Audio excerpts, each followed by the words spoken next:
3 December મંગળવારના રોજ રાજપાડી બિરસા મુંડા ચોકથી ઝઘડિયા સુધીની અમે જે પદયાત્રા યોજી હતી ત્યારે રાજપાડી પોલીસ ઇન્સ્પેક્ટર સુખમ ગોહિલ દ્વારા પોતે અરજદાર બનીને અમારી સામે મારા સહિત 13 લોકો પર ગુનો દાખલ કર્યો છે।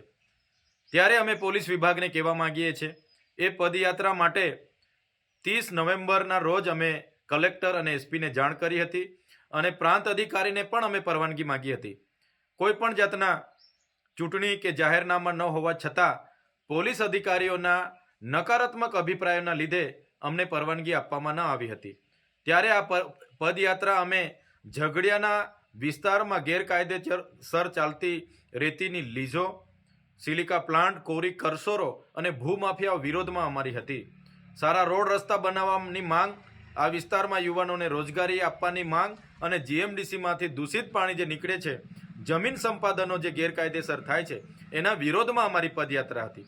આ પદયાત્રા દરમિયાન અમે કોઈ પણ ખાનગી, સરકારી કે કોઈ પણ વ્યક્તિને અમે હેરાન કે પરેશાન નથી કર્યા કે નથી અમે કોઈ જગ્યાએ ટ્રાફિકને અડચણરૂપ બન્યા। છતાંય પીઆઈ ગોહિલ દ્વારા જે અમારા પર ખોટી એફઆઈઆર કરવામાં આવી છે ત્યારે એ પીઆઈ ગોહિલ અને એમના એસપીને હું કહેવા માંગુ છું, તમારા પોલીસ અધિકારીઓ હપ્તા ઉઘરાવતા હોય એવા 35 વિડીયો મારી પાસે છે, એ હાલના તબક્કે જ હું તમને આપું છું।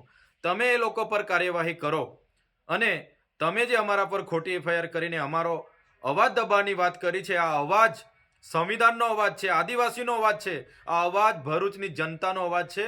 એ તમારા જેવા અધિકારીઓથી દબાવવાનો નથી। તમારી જેલો મોટી કરી દેજો, અમે ટૂંક સમયમાં તમારી જેલ ભરો આંદોલન કરવા માટે આવી રહ્યા છે।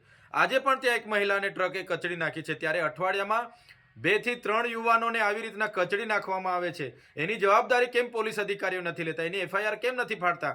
ત્યારે અમે ભરૂચની જનતા સાથે છે।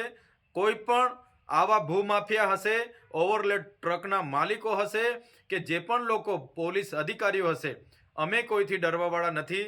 આવનારા દિવસોમાં તમારી જેલો ભરવા માટે અમે આવી રહ્યા છે। જેલોની સંખ્યા અને સાઇઝ તમે વધાવી દેજો।